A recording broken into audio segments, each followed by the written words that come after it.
આજની ધર્મકથા. પ્રણામ. 7મી નૈવેદ્ય પૂજા, મોહનીય કર્મ નિવારણની ચોથી ઢાળ, એની 7મી પૂજા.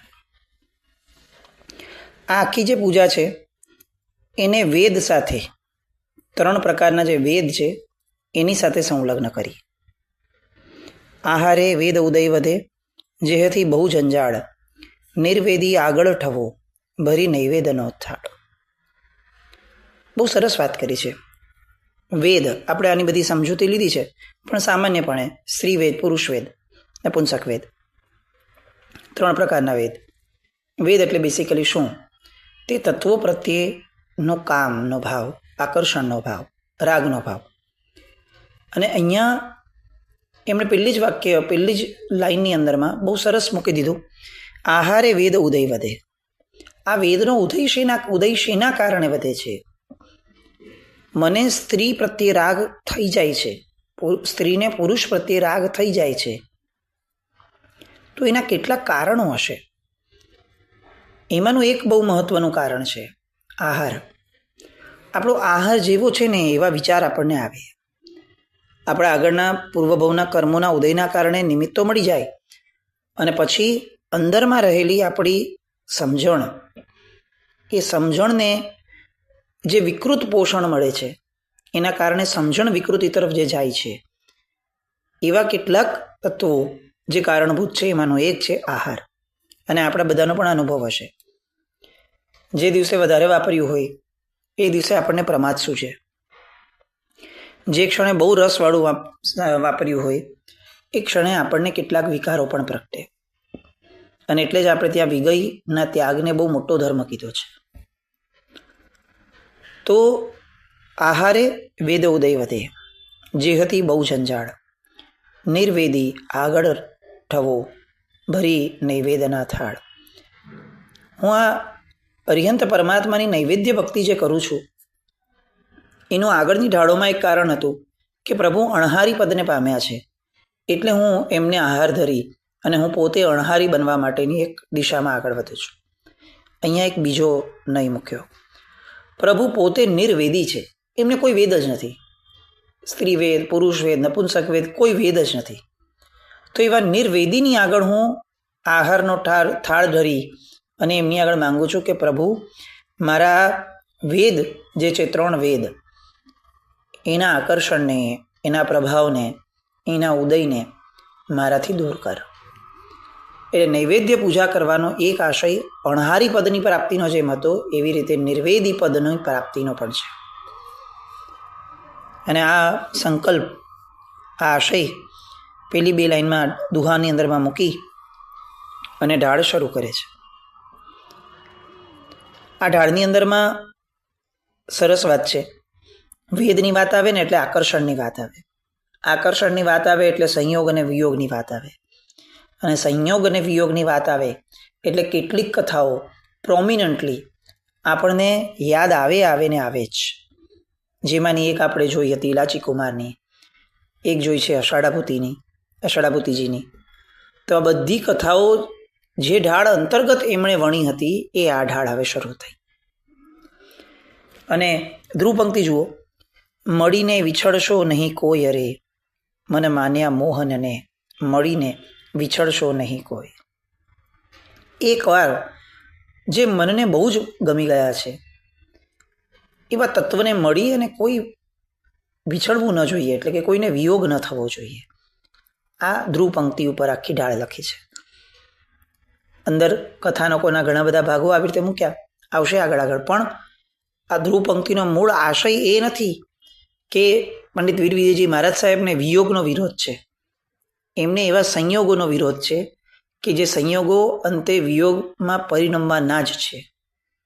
એમને એ સંયોગનો પક્ષપાત છે કે જેનો ક્યારેય વિયોગ ન થઈ શકે. મન માન્યા મોહનજી, કેટલી સરસ વાત છે કે કોઈ પોતાના મન માન્યા મોહના, એટલે કે ગમતા તત્વને મળે તો એને ક્યારેય વિયોગ ન થવો જોઈએ. આવું કહેવા દ્વારા એ કહે છે કે પ્રભુ મને એવું સ્થાન આપ, મારું ગમતું, મનગમતું એવું સ્થાન મને આપ કે જ્યાંથી કોઈ પણ પ્રકારે, કોઈ કર્મના ઉદય કે કોઈ પણ ભોગે હું એનો વિયોગ ન પામું. એટલે એ સ્થાન સિદ્ધશિલાનું સ્થાન, પોતાના સ્વરૂપમાં ઠરવાનું સ્થાન, પોતાના સ્વરૂપમાં સાદી અનંત કાળ સુધી રહેવાનું સ્થાન. એ સ્થાન માટે આ શબ્દ, આ કડી એ સરસ મંભળાવે છે. હવે એનું આગળ વર્ણન મૂકે છે. વેદે વાહ્યો જીવ વિષયી થયો રે, ભવ માહે ઘણો ભટકાય રે, મોહની ઘર વસ્યો મોહની ખોલતો રે, મલે મોહન ન ઓળખાય રે. કેટલી સરસ વાત છે. હે ભવ્ય લોકો, મનના માનીતા એવા મનમોહન પ્રભુને મેળવ્યા છે, તો હવે એને ક્યારે છોડશો નહીં. કેમ ન છોડજો? કારણ કે એમના વગર આપણે ઘણા કષ્ટ ભોગવ્યા છે.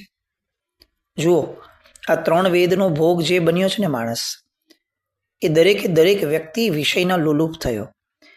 એના લીધે એ ભાવમાં કેટલું ભટક્યો. એ હંમેશા મોહનીયના કારણે મોહના ઘરમાં જ રહેવા માંડ્યો.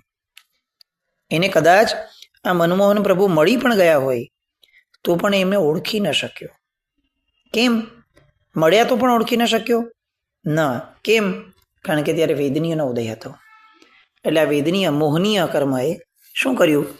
તો કે મળેલા વ્યક્તિની પણ ઓળખાણ ન થવા દીધી. અને એટલે જ સાહેબ અહીંયા પ્રાર્થના કરે છે કે આવી રીતે કોઈને એકવાર મળ્યું હોય પોતાનું મનગમતું પાત્ર તત્વ, તો એનો ક્યારે વિયોગ ન થશો. કેટલી મસ્ત વાત છે. આમ રોમાંચક રીતે આપણને કેટલી સરસ રીતે પ્રભુ તરફ વાળી દે છે. મનગમતો ભરથાર કોણ, મનગમતું પાત્ર કોણ હોવું જોઈએ, એની પણ પ્રેરણા મૂકી. પ્રીતિ એના પ્રત્યે જ કરવાની કે જે ક્યારેય આપણી પ્રીતિને તોડે નહીં. રાગ એના પ્રત્યે જ કરવાનો કે જે નિરાગી હોય, કે જે ક્યારેય આપણા રાગને ઓળખે નહીં. આ બધી વાતો સરસ મજાની જે દેવચંદ્રજી મહારાજ, આનંદગંજી મહારાજા આ બધા કરી ગયા, એને સાવ આપણી તળપદી ભાષાઓની અંદરમાં આપણને સમજાય એવી રીતે પૂજ્ય વીર વિજયજી મહારાજ સાહેબ અહીંયા ઢાળમાં રચી છે. જે ગુણ શ્રેણે ચડ્યા, વેદ ઉદયે પડ્યા, અષાઢાભૂતિ મુનિરાય રે, ઈમ અનેક તે ચૂક્યા, તપબળ વને મૂક્યા, શક્યા નહીં વેદ છુપાય રે.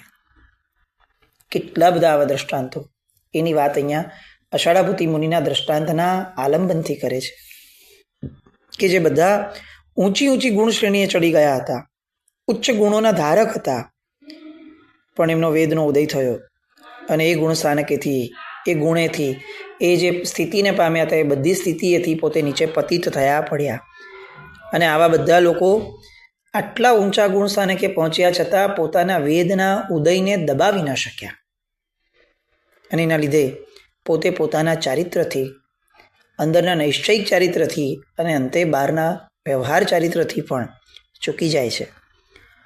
કેટલા બધા એવા દ્રષ્ટાંતો છે કે જે પોતાના તપના બળને પણ જાણે વનમાં નાખી દીધો હોય, જંગલમાં, એવી રીતે ત્યાંથી પણ પડતું મૂકી અને વેદના ઉદયના કારણે આકર્ષાઈ જાય છે. વિકારો કેટલા ભયંકર છે એના બધા દ્રષ્ટાંતો આપણે જોયેલા છે. એ બધી વાતો અહીંયા એમણે મૂકી. મહાનિશિથે કહ્યા, ભવ બહુલ લયા, વેદ ઉદય રૂપી રાય રે, વેદ વિલુદ્ધા પ્રાણી રે, કરે સંપદ હાણી રે, રાવણ નામે નમે સીતાના પાય રે. મહાનિશિત સૂત્રમાં કહ્યું છે કે રૂપી અને રૂકમી રાજાની વેદના કારણે એને કેટલા બધા ભવ કરવા પડેલા. આપણે એ કથા જોઈ છે. વેદના ઉદયને વશ થઈ અને સ્ત્રીમાં આસક્ત જીવો એ પોતાની આબરૂને પણ હાનિ પહોંચાડે છે. જુઓ, આસક્તિના કારણે જ 3 ખંડનો વિજેતા હતો રાવણ, પણ સીતાના પગમાં પડતો હતો. આ મોહનીય છે. માણસ પોતાનું પદ ભૂલી જાય, માણસ પોતાની ગરિમા ભૂલી જાય, પોતાનું સ્ટેટસ ભૂલી જાય, હું કોણ છું એ પણ ભૂલી જાય. અને જેના પ્રત્યે આસક્ત થયો છે, બસ એના માટે ગમે તે ભોગે એને પ્રાપ્ત કરવી છે. એ ગમે તે ભોગેમાં પોતાની ગરિમાનો પણ ભોગ, પોતાની પ્રાપ્તિઓનો ભોગ, પોતાની આબરૂનો ભોગ, આ બધો ભોગ આપવામાં પણ એને જરા પણ વિચાર નથી આવતો. કેમ? કારણ કે વેદનો ઉદય માણસના મનને કમ્પ્લીટલી એની પર એટલું બધું હાવી થઈ જાય છે કે એને વશ કરી અને એને ભ્રમિત કરી દે છે. આ મોહનીય છે, આ મૂર્છા છે, બેભાન અવસ્થા છે કે જે અવસ્થાના કારણે જ જીવ પોતાની સભાનતામાં જે ક્યારેય ન વિચારત એવું કાર્ય કરે છે. એટલે આ વેદના ઉદયની વાતો અને આ બધા દ્રષ્ટાંતો આપણે સાંભળ્યા છે. દેવ અચ્યુત નિવાસી પૂર્વ પ્રિયા પાસી મણુ અનારીશો લપટાય રે પન્નવણામે કહ્યા વેદ વિવશ રહ્યા ઘર છંડી વિદેશે જાય રે. 12મા અચ્યુત દેવલોકનો કલ્પનો દેવ હોય ને એ પણ પોતાની પૂર્વભવની પ્રિયતમા સ્ત્રીને જોઈ અને એમાં લપેટાયો. થયું શું? તો કે એના જ ઉદરમાં ગર્ભ તરીકે પેદા થયો. આ વાતો પણ આપણે વિવેચનમાં સાંભળી છે. પણ એના દ્વારા 15મા સૂત્રમાં શું કહ્યું છે કે વેદના લીધે વિવશ બનેલો જીવ એ પોતાનુંપણું, પોતાનો સ્વદેશ, સ્વક્ષેત્ર છોડી અને જાણે પર દેશમાં ભટકે રાખે છે, જેનો કોઈ અંત નથી, જેનો કોઈ છેડો નથી. એવી રીતે બસ ભટકે જ રાખે છે, ભટકે જ રાખે છે. ક્યારે આપણે વિચારેલું 60, 70, 80 વર્ષના આયુષ્યમાં કે નૈવેદ્ય પૂજા એ ફક્ત આહારની આસક્તિ તોડવા માટે નથી, એ આપણી વેદોની આસક્તિ તોડવા માટે પણ છે. વેદ 3 વેદની આસક્તિ તોડવા, એ આપણી વિકૃતિને તોડવા માટે પણ છે. પરતત્વ, પર પુરુષ કે પર સ્ત્રી એની આસક્તિ તોડવા માટે પણ છે. આવો આવો નહીં આપનારા એવા વીર વિજયજી મહારાજ સાહેબ, આપણને ઘણીવાર એમ થાય કે દેરાસરે જતી વખતે ઘરેથી નીકળીએ ને ત્યારે આવા બધા આશયો આપનારા વીર વિજયજી મહારાજ સાહેબને યાદ કરી એમને પગે લાગીને નીકળશું તો ક્યાંક દેરાસરની અંદરમાં જઈને આવા ભાવો, એમના જે ઉચ્ચતમ ભાવો છે એનો કોઈક અંશ આપણને પણ સ્પર્શશે. ઉપકારીના ઉપકારને યાદ કરવાની આ ક્ષણો આપણે ચૂકવી ન જોઈએ. કેટલી ઉત્તમ વાત આપણી સામે મૂકી. આગળ કહે છે, ગળે ફાંસો કરે જંપાપાત કરે માત પિતા શું ન લજાય રે વેદ ત્રિહુ ઉદયાણે નવમે ગુણ ઠાણે મિથ્યા તે નપો બંધાય રહે. હવે અહીંયા પ્રકૃતિની વાતો કરે છે. આસક્ત જીવો કેવા હોય તો કે જ્યારે એને વેદનો ઉદય થાય, એટલે કે સામા તત્વ પ્રત્યેની આસક્તિનો ઉદય થાય છે, એ સમયે એ શું ન કરી શકે તો કંઈ પણ કરવા માટે પ્રેરાય. છેવટે ગળે ફાંસો ખાવા માટે પણ એ પ્રેરાઈ જાય છે. પર્વત ઉપરથી જંપાપાત કરીને પ્રાણ ત્યજવા માટે પણ એને કશો જ વાંધો નથી આવતો. આવા જીવોને પોતાના મા બાપની પણ શરમ નડતી નથી. ઇલાચી કુમારની વાત આપણે જોઈ છે. આ 3 વેદ, સ્ત્રીવેદ, પુરુષવેદ અને નપુંસક વેદ, આ ત્રણેયનો ઉદય ક્યાં સુધી છે તો કે 9મા ગુણ સ્થાનક સુધી છે. અને બંધમાં નપુંસક વેદ પહેલા મિથ્યાત્વના ગુંઠાણે હોય ત્યારે જ બંધાય. મુદ્દો આ છે કે આપણે આ વેદની આસક્તિઓના કારણે અનંત ભવોથી ફક્ત ને ફક્ત ભટકે જ રાખે છે. આ અનંત ભવમાં કેટલી વાર આપણે નૈવેદ્ય પૂજા પણ કરીએ છીએ, પણ ક્યારે આ આશયને આપણે સેવ્યો નથી કે પ્રભુ તારને નૈવેદ્યનો થાળ ધરાવવાથી તારી આગળ માંગણી એ કરું છું કે તું નિર્વેદી છે, તું નિર્વેદ છે, એટલે તને નિવેદ ચડાવું છું. કેટલો સરસ ભાવ.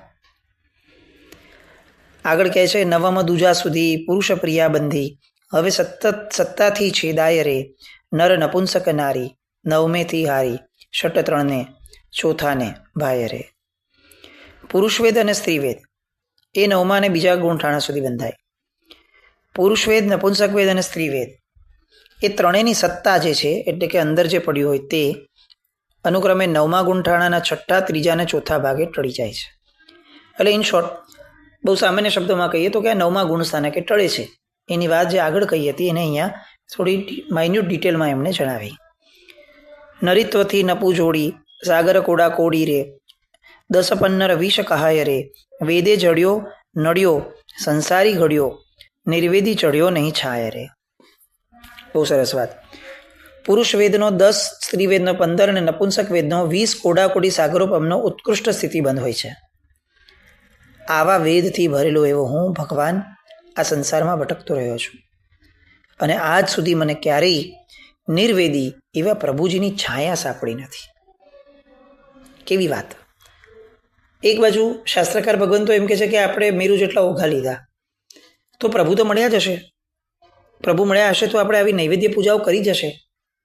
અને બીજી બાજુ આવી વાત છે કે પ્રભુ તું મને તારી છાયા પણ મળી નથી ક્યારેય, તું તો જવા દે, તારી છાયા પણ મને મળી નથી. આ બે ઊંધી વાતો, અલગ ભિન્ન વાતો, વિપરીત વાતો આ કઈ રીતે શક્ય બને? આ એ રીતે શક્ય બને છે કે જેમાં મળવા છતાં મળી નથી શક્યા, મળવા છતાં ઓળખી નથી શક્યા, એ વાતને અહીંયા યથાર્થ કરે છે. પ્રભુ બહારથી તો તું કદાચ મને કેટલાય ભવોમાં મળ્યો હોઈશ, પણ હું તને ઓળખ્યા વગર જ મેં તને બચી રાખ્યા. એના કારણે શું થયું તો કે મળ્યા ન મળ્યા બધું એક સમાન થયું.